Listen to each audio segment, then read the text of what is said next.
Clean مجلس تعمیر لجنہ کے برگاہ وحدت اسلامی اور حضرت صوفی سرمت اسلامی اسٹڈی سرکل کے زیر اہتمام 23 روزہ سیرت النبی لیکچرز کا اہتمام کیا گیا ہے۔ سیرت النبی کے درخشاں پہلو کے زیر عنوان مختلف عنوانات پر علماء اور دانشوران کے کتابات کا سلسلہ جاری ہے۔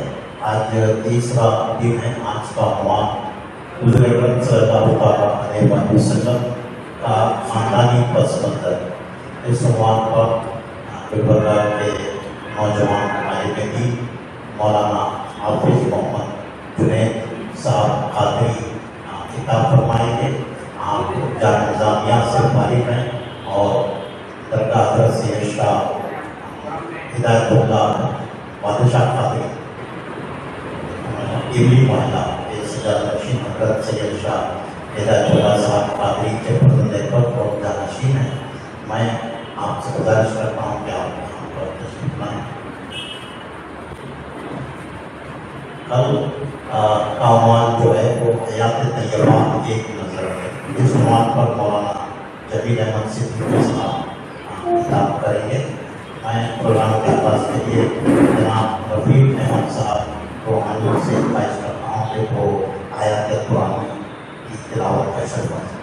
أعوذ بالله من الشيطان الرجيم بسم الله الرحمن الرحيم ألف لام را تلك آيات الكتاب المبين إنا أنزلناه قرآنا عربيا لعلكم تعقلون نحن نقص عليك أحسن القصص بما أوحينا إليك هذا القرآن وإن كنت من قبله لمن الغافلين صدق الله العظيم۔ محمد حافظ ابن مولانا مفتی محمد نبی رحمانی صاحب نعت شریف پیش کرنے کی سعادت ہے۔ السلام علیکم ورحمۃ اللہ وبرکاتہ۔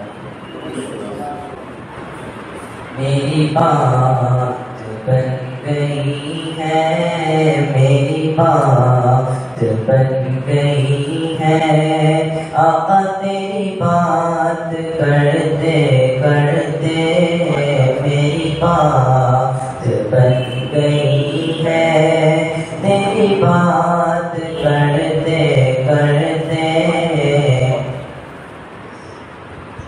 تیرے عشق کی بدولت مجھے زندگی ملی ہے، تیرے عشق کی بدولت مجھے زندگی ملی ہے، اور میرے پاس بھی ہے آئی، میرے پاس بھی ہے آئی، میری موت ڈرتے ڈرتے میری بات بن گئی ہے، تیری بات کرتے کرتے میری بات بن گئی ہے، تیری بات کرتے کرتے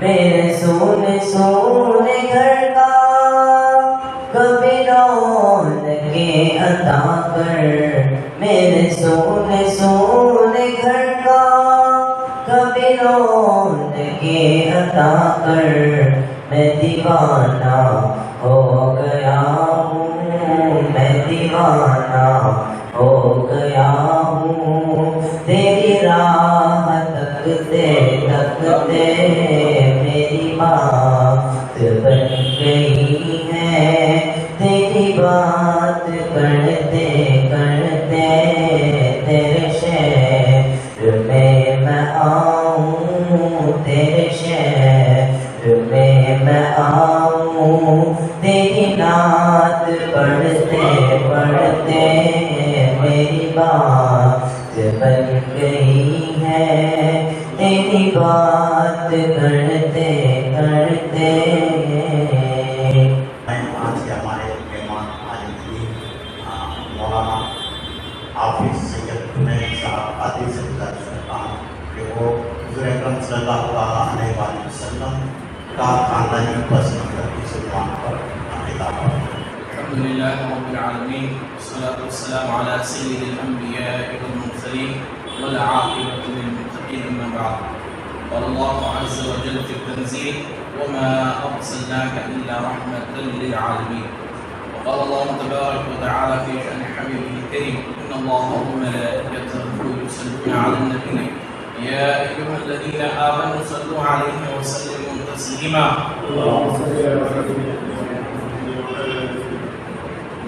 محترم حاضرین، عزیز علی قدر اور سامعین حضرات، السلام علیکم ورحمۃ اللہ وبرکاتہ. حضرت عیسیٰ علیہ السلام سے قریب 2000 سال قبل مشرق وسطیٰ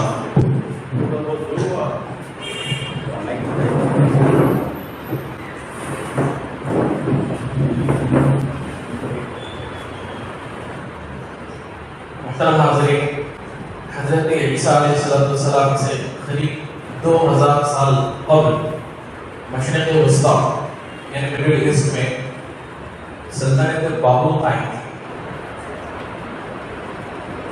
یہ بابل جو تھی یہ موجودہ زمانے میں جو عراق فلسطین وغیرہ کا جو علاقہ آتا ہے وہاں پر اس مقام پر سلطنت بابل موجود تھی. سلطنت کی مالی حالت بڑی مستحکم تھی، فوجی قوت بڑی زبردست تھی اور خوشحالی بہت عام تھی اور مالی وسعت، مالی ذرائع کافی کثیر تھے اور ہر طرف امن و امان کا گہوارہ. یہ ساری نعمتیں بادشاہ کے وہاں کا اس وقت جو بادشاہ ٹرانسفر ہوا، ساری نعمتوں نے اس وقت کے بادشاہ کے دماغ کو بددماغ کر دیا تھا. چنانچہ اس نے اپنے خدا ہونے کا دعویٰ و اعلان کر دیا. نہ صرف ایک دفعہ کیا بلکہ اس نے اپنے سلطنت میں ایک بڑا معبد بنایا یعنی ایک عبادت گاہ، اور اس میں خود اپنی سونے کی مورتی رکھوائی اور ساری رعایا کو یہ حکم دیا کہ میری ساری جو رعایا ہے، میری ماتحت، میری مملکت، میرے زیر تحت، وہ سب کے سب میرے اس مورتی کو، اس بت کو سجدہ کریں، سب کسی کی پوجا کیا کریں. اب اس قوم کی سدھار کے لیے اللہ رب العزت نے حضرت ابراہیم علیہ السلام کو مبعوث فرمایا.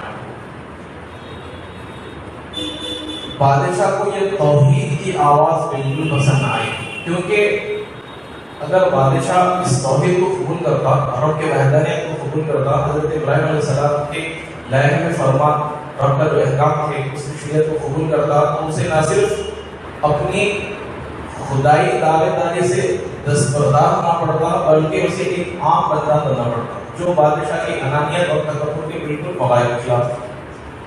اور وہیں پر خود حضرت ابراہیم علیہ السلام کا جو خانقاہ تھا، آپ کا جو خاندان تھا وہ شام پرست تھا. جب انہوں نے دیکھا کہ خود ان کے اپنے خاندان کا نونہال حاکم وقت کی خدائی دعوے کے خلاف ہو گیا ہے تو وہ بڑے چراغ ہو گئے. چنانچہ جب حضرت ابراہیم نے دیکھا کہ خود اپنا قبیلہ، خاندان اور اپنی سلطنت آپ کے خلاف ہو گئی، مخالف ہو گئی، تو آپ نے ہجرت کی ٹھان لی. آپ نے اپنے وطن کو صرف ہجرت فرمایا. آپ کی اس ہجرت میں آپ کی اہلیہ محترمہ حضرت بی بی سارہ اور آپ کے برادر زادے، آپ کے بھتیجے حضرت لوط بن فارہ نے اس مہاجرت میں آپ کا ساتھ دیا اور آپ اپنی سلطنت بابل سے کہیں آگے کی طرف ہجرت فرمائے. عدن کی طرف آپ نے تشریف لے گئے، اس طرف ہجرت فرمائی. وہاں پر آپ نے اپنی رہ گزر کے لیے، رہائش کے لیے اور اپنے گزر بسر کے لیے کچھ بکریاں پالی. اللہ نے اس بکریوں میں کافی برکت عنایت فرمائی اور وہ دیکھتے ہی دیکھتے کئی ریوڑوں میں بدل گئے. کچھ بکریاں کئی ریوڑوں میں تبدیل ہو گئی. معاملہ چلتا رہا.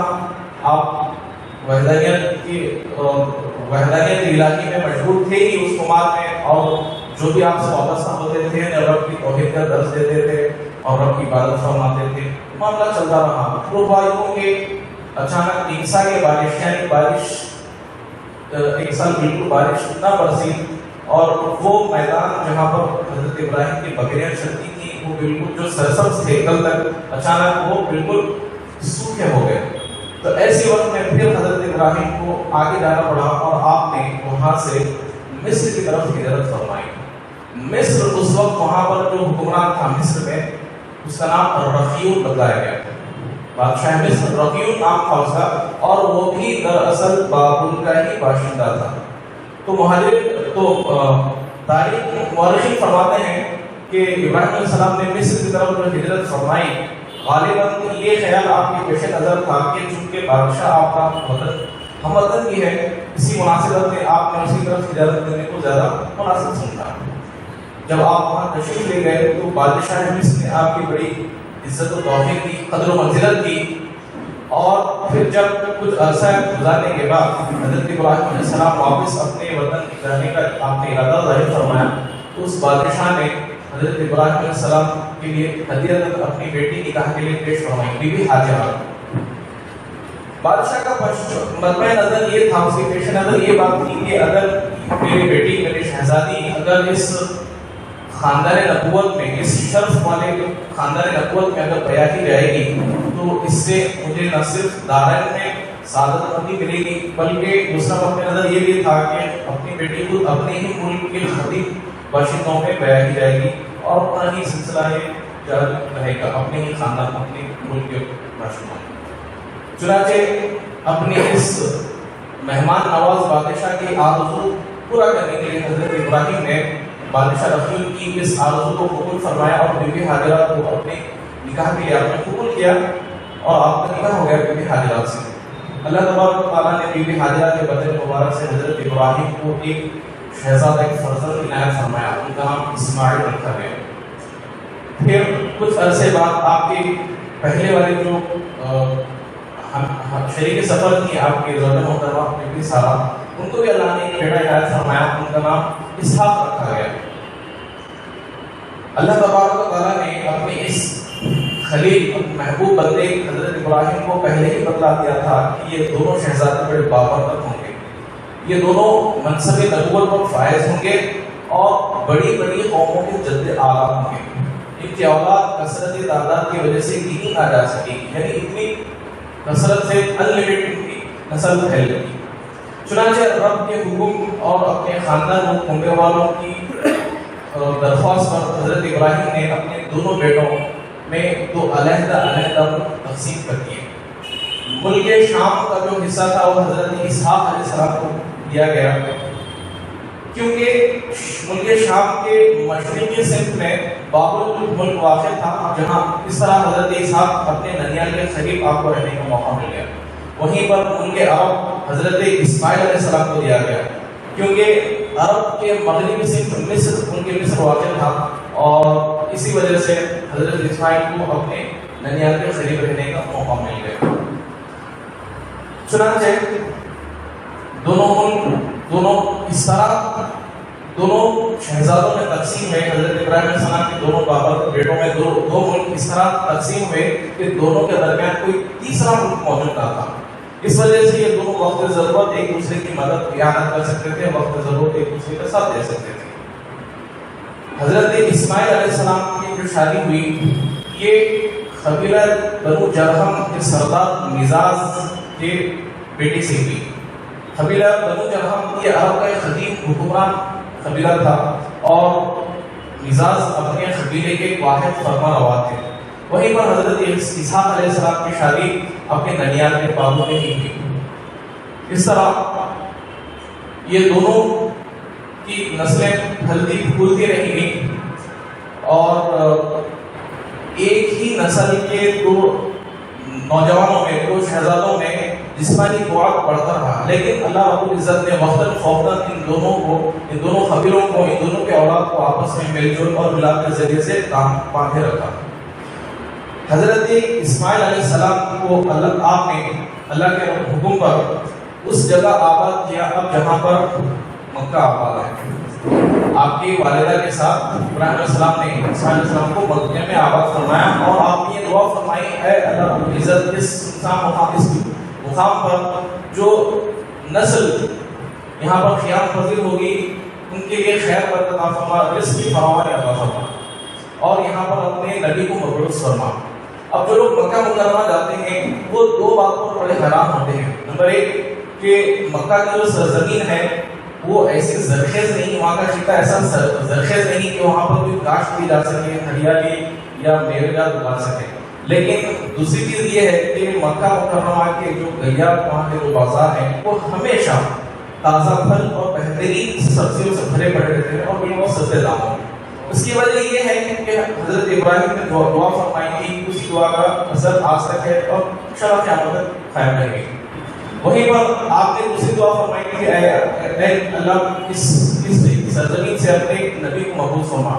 تو ہم دیکھتے ہیں کہ اللہ تبارک و تعالیٰ نے اپنے آخری نبی حضرت پاک علیہ السلام کو مکہ کی سرزمین سے ہی مبعوث فرمایا۔ یہ بھی حضرت ابراہیم علیہ السلام کی دعا ہی کا نتیجہ تھا۔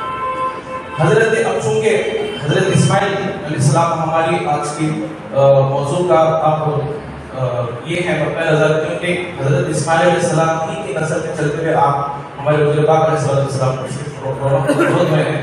حضرت اسماعیل علیہ السلام کے اولاد میں کل 12 بیٹے تھے، اور ان 12 بیٹوں نے پورے ملک کے خطے عرب کو آپس میں تقسیم کر لیا۔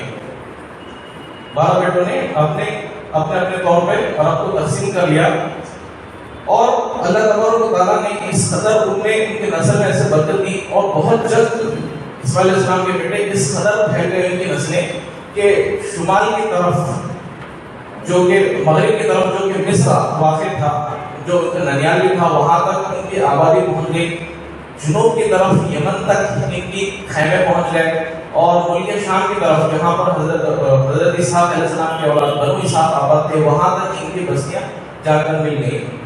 اسی طرح ایک ہی والد کے فرزند کی اولاد اس قدر پھیل گئی کہ وہ سلطنت بابل اور مصر کے قدیم علم و تہذیب کے مالک بن گئے۔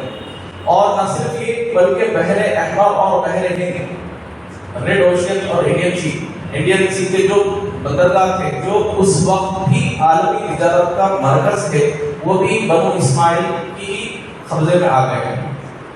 پھر مورخین بتاتے ہیں کہ حضرت اسماعیل علیہ السلام کے صاحبزادوں میں دوسرے صاحبزادے قلاب کا نام آتا ہے کہ بڑے جلیل قدر بزرگ تھے۔ آپ نے خاص طور پر مکہ میں ہی ان کی اولاد قائم رہی، وہیں پر آباد رہی، اور انہوں نے اپنے والد اور جد کی طرح مکے کی حرمت اور عظمت کو ہمیشہ قائم دائم رکھا۔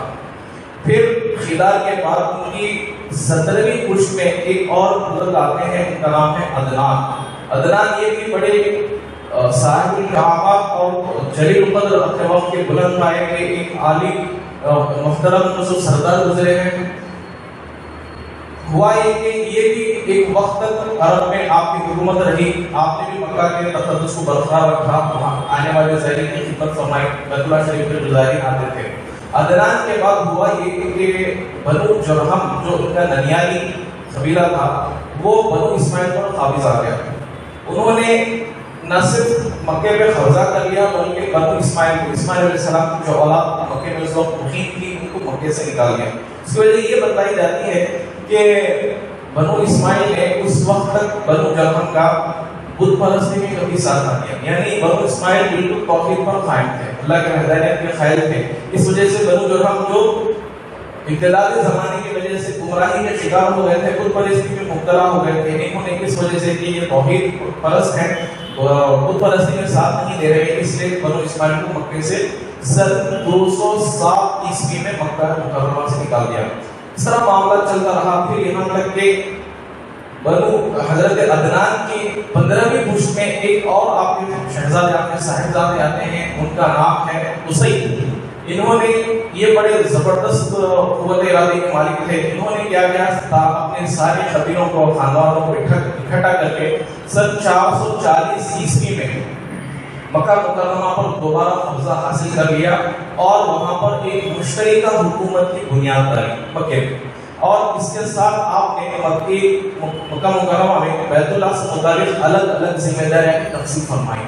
اسے کہا جاتا ہے سقایا، رفاقہ، اجابہ، قیادہ.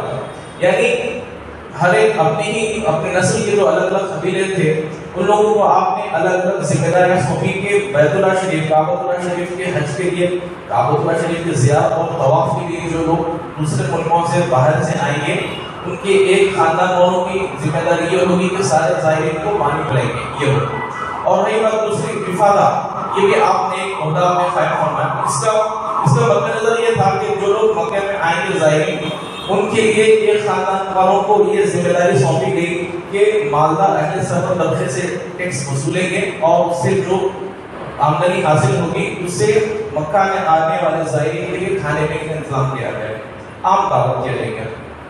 تیسرا جو آپ نے مطلب فرمایا تھا وہ حجابہ یعنی کعبۃ اللہ شریف کے امور سے متعلق تھا. یعنی کعبۃ اللہ شریف کی چابی اس قبیلے کے پاس رہے گی، کعبۃ اللہ شریف کا مینٹیننس وہ خاندان دیکھے گا، بیت اللہ شریف کو جو غلاف مبارک اڑایا جائے گا اور بیت اللہ شریف کی صفائی کے جو معاملات ہیں وہ ایک ذمہ داری باقاعدہ آپ نے قبیلوں کو سونپی. اسے کہا جاتا ہے حجابہ. اسی طرح اور ایک آپ نے قائم فرمایا، اس کا نام تھا قیادہ یعنی عرب کے مکہ اور اطراف کے معاملات میں جو جنگی معاملات ہوں گے، جو دشمن اگر حملہ آور ہوں گے یا زائرین جو مکہ مکرمہ آنے والے زائرین کو اگر ڈاکوں کا خوف ہوگا تو ان معاملات کو یعنی جنگی معاملات کو ایک خاندان قبیلہ دیکھے گا. یہ ساری آپ نے حضرت قصی جو رسول اللہ کے اجداد میں آتے ہیں آپ نے وضع فرمایا. ساتھ ہی آپ نے اپنی قوم کے لیے باقاعدہ ایک جھنڈے کا بھی ایک نشان جسے لیوا کہا جاتا ہے یہ بھی آپ نے وضع فرمایا. اور ایک آپ نے ایک لوکل پارلیمنٹ میں کی بنیاد ڈالی جسے ندوہ یا ندوہ بھی کہا جاتا ہے، جس میں کعبۃ اللہ شریف اور مکہ کے خارجی اور داخلی امور کے معاملات کے متعلق فیصلے کیے جائیں گے، آپس میں مشورے کیے جائیں گے کہ معاملات اور مینٹیننس کو کس طرح بہتر اور بہت کو بھی انجام دیا جائے گا. ان سب معاملات کے لیے آپ نے ایک شعبہ بنایا، اس کا نام تھا دارالندوہ. پھر حسین کے بعد آپ کے بیٹے آتے ہیں عبد المناف. یہ بھی اپنے وقت میں سردار مکہ رہے محترم. ان کے بعد ان کے بیٹے ہیں ہاشم.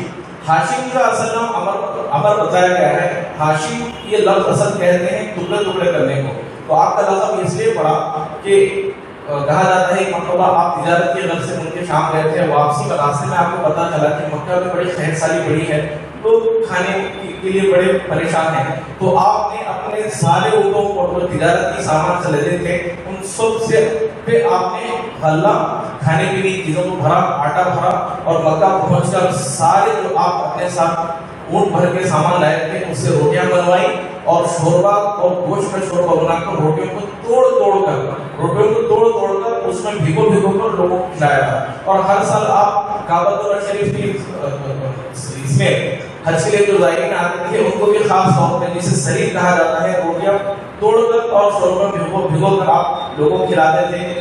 چونکہ توڑنے کے لیے یہ لفظ سوال ہوتا ہے حشم ٹکڑے کرنے کے، اس لیے آپ کا لفظ ہی پڑ گیا حشم. یہ بھی اپنے وقت میں کعبۃ اللہ شریف کے معظم محترم سردار رہے. پھر ان کے بعد آپ کے شہزادے ہیں حضرت عبد المطلب. یہ اصل آپ کا نام شیبہ بتایا گیا ہے. شیبہ اصل کہتے ہیں بوڑھے کو. تو روایت میں آتا ہے کہ جب آپ کی ولادت ہوئی، عبد المطلب جو حضور کے دادا ہیں، جب آپ کی ولادت ہوئی تو اس وقت آپ کے سر میں بال سفید تھے تو آپ کے والدہ نے آپ کو شیبہ کہا تھا یعنی بوڑھا. اس وجہ سے آپ کا اصل نام شیبہ ہے.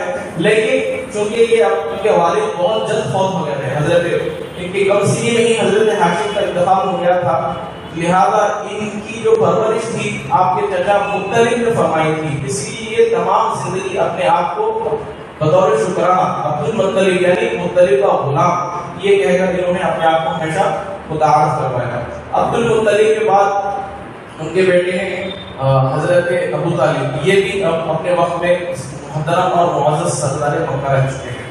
اب آتے ہیں حضور کے والد گرامی کی طرف حضرت عبداللہ. یہ حضرت عبد المطلب کے بڑے چہیتے صاحبزادے تھے. تو ایک مرتبہ حضرت عبد المطلب کے تعلق سے آپ کے ایک اور شرط یہ بھی ہے، خانہ کعبۃ اللہ شریف میں جو زمزم کا کنواں ہے یہ بالکل مفقود ہو گیا تھا. ایک خاندان کے آگے جاتے جب ان کے دستبردار کر دیا گیا تھا شدت سے تو انہوں نے کعبۃ اللہ شریف میں زمزم کا جو کنواں تھا اس کو بالکل ڈھانپ دیا تھا اور اس کا نشان بھی مٹا دیا تھا. تو مفقود ہو گیا تھا. لوگ اس کے نام نشان سے بھی اہل قریش مکہ والے بالکل مفقود ہو گئے تھے, ان کو پتا نہیں تھا. تو حضرت عبد المطلب کو خواب میں اللہ تبارک و تعالیٰ نے اشارہ فرمایا تھا. چنانچہ انہوں نے جہاں پر آپ کو خواب کا اشارہ ہوا تھا وہاں پر خطبہ کی. حضرت قریش مکہ نے مخالفت فرمائی تھی, لیکن جب جیسے جیسے بنو درہم کے زمانے کے کچھ آثار ملنا شروع ہوئے تو مکہ والوں نے آپ اس خدمت میں یعنی کعبۃ زمزم کے کوئی خطبہ کی خدمت میں آپ کے ساتھ شامل ہونا چاہا, لیکن آپ نے انہیں منع فرمایا. آپ صرف اکیلے تنہا اور اپنے بڑے بیٹے حضرت حارث کے ساتھ آپ نے زمزم کے کنویں کو تغیر فرمایا. تو گویا آج جو بھی مخلوق خدا اہل ایمان زمزم کے کنویں سے پانی سے جو سیراب ہو رہے ہیں یہ بھی حضرت عبد المطلب کی ہی برکت ہے, ان کی کاوشوں کا نتیجہ ہے. تو اس وقت جب آپ نے دیکھا کہ اہل مکہ آپ کی مخالفت ہو گئے تھے, جب اس وقت آپ زیادہ کثیر لائق آپ کی اولاد نہیں تھی, تو آپ نے یہ منت مانی تھی, نظر مانی طرف سے کہ اے اللہ اے رب کعبہ اگر تم مجھے 10 بیٹے صاحبزادے عطا فرمائے گا تو میں اپنے ایک بیٹے کو تیری راہ میں قربان کر دوں گا. تو حضرت عبداللہ حضور کے والد بزرگوار آپ کے بڑے شہید صاحبزادے تھے. تو پھر جب آپ نے دیکھا کہ منت حضرت عبد المطلب نے اپنی منت پوری نظر پوری کرنے کا جب ارادہ فرمایا تو قرآن دادی کی گئی. جب قرآن دادی کی گئی تو اس میں نام نکلا حضرت عبداللہ کا. حضرت عبداللہ بھی یہ بڑے فرما بردار اپنے والد کے صاحبزادے تھے. انہوں نے رب کے رضا اور اپنے والد کی خوشنودی کے لیے بخوشی قربان ہونے کے لیے بالکل آپ راضی ہو گئے تھے. لیکن اس وقت حضرت ابو طالب جو حضور کے چچا ہیں اس وقت آپ نے مزاحمت فرمائی, اور آپ کے جب دیکھا کہ آپ کے بھائی ابو طالب حضرت عبداللہ کے بچانے کے لیے مزاحمت فرما رہے ہیں تو حضرت عبداللہ کے ننیال کے لوگ بھی اس مزاحمت میں شریک ہوئے. پھر معاملہ ہوا یہ کہ یہ طے پایا گیا کہ مکہ میں اس وقت ایک مشہور کاہنہ تھی, تو کہا گیا کہ انہیں جیسا مشورہ دے گی اس مطابق عمل کیا جائے گا. تو اس نے کہا کہ ایسا کرو تم لوگ کہ خدا اندازی اونٹوں کے نام پر کرو, کہ خدا اندازی ڈالتے جاؤ جب عبداللہ کا نام نہ نکلے اونٹوں کے نام پر جب خدا آئے تو لہٰذا اونٹ قربان کر دیا جائے. تو جب ابتدا ہوئی خدا اندازی کی پہلے 10 اونٹ رکھے گئے, لیکن خدا حضرت عبداللہ کے نام پہ نکلا. 20 اونٹ رکھے گئے, پھر بھی خدا حضرت عبداللہ کے نام نکلا. 30 40 50 60 70 80 یہاں تک 90 اونٹ کے باوجود بھی حضرت عبداللہ کے ہی نام پر خدا نکلا. پھر آخر میں جب 100 اونٹ مکمل کر کے جب خدا اندازی کی گئی تب اس وقت خدا نکلا اونٹوں کے نام پہ. اس طرح 100 اونٹوں کے عوض میں اللہ تبارک و تعالیٰ نے حضرت عبداللہ کا فدیہ عطا فرمایا. یہ رب کا کرم ہے کہ اللہ نے حضرت عبداللہ کی اس قربانی کو قبول بھی فرمایا اور آپ کی حفاظت بھی فرمائی. اور ملک عرب میں اس وقت تک ایک انسان کی جان کا جو فدیہ عام طور پہ جو کہا جاتا تھا وہ 10 اونٹ ہی تھے, لیکن رسول اللہ کے والد بزرگوار کی اس چیز کی عوض, اس قربانی کی عوض کہ آپ کے بدلے میں جو 100 اونٹ کا جو فدیہ ہوا تھا, پھر عرب یہ روایت پڑھ رہی کہ انسانی جان کے بدلے 100 اونٹ دیے جائیں گے, اور اسلام نے اس چیز کو برقرار رکھا. تو اس لیے آپ صلی اللہ علیہ وسلم کو ابن الذبیحین بھی کہا گیا. ابن الذبیحین یعنی 2 ذبیح کی اولاد. ایک تو ذبیح حضرت اسماعیل علیہ السلام جو رسول اللہ کے جد امجد ہیں, وہ بھی آپ کی اللہ رب العزت کی رضا کے لیے اپنے آپ کو زبان ہونے کے لیے قربان ہونے کے لیے بخوشی راضی ہوئے تھے. دوسرے آپ کے والد بزرگوار رسول اللہ کے والد محترم حضرت عبداللہ, یہ بھی جب قرآن دادی میں جب نام نکلا تو انہوں نے بھی اپنے آپ کو بخوشی رضائی رہنے کے لیے قربان ہونے کے لیے اپنے آپ کو پیش کیا گیا تھا. اس لیے رسول اللہ کو ابن الذبیحین بھی کہا جاتا ہے. ایک صحابی ہے جنہوں نے اللہ کے رسول کے سامنے یہ جملہ فرمایا تھا اور آپ صلی اللہ علیہ وسلم نے اس کو قبول بھی فرمایا. ایک عام بات یہ ہے کہ انسانی قربانی یہ بڑی خطرناک اور وحشی طور پہ لگتی ہے, لیکن اس وقت نہ صرف ملک عرب بلکہ دنیا کے ہر قوم ہر خطے میں یہ چیز جاری تھی. یورپ میں اس چیز کا رواج تھا, ہندوستان میں اس چیز کا رواج تھا, یورپ میں ہر طرف افریقہ میں انسانی قربانی دی جاتی تھی. لیکن حضرت عبد المطلب کی جو قربانی کا ارادہ ہے, جو آپ نے اپنے بیٹے کو قربانی انسانی قربانی جو دینی چاہیے, اس کی امتیازی خصوصی بس یہ ہے کہ یہ نظر یہ منت آپ نے حضرت عبد المطلب نے خالصتاً للہ مانگی تھی, یعنی اللہ تعالیٰ کے لیے مانگی تھی, نہ کہ کسی بت یا کسی دیوی دیوتا کے لیے.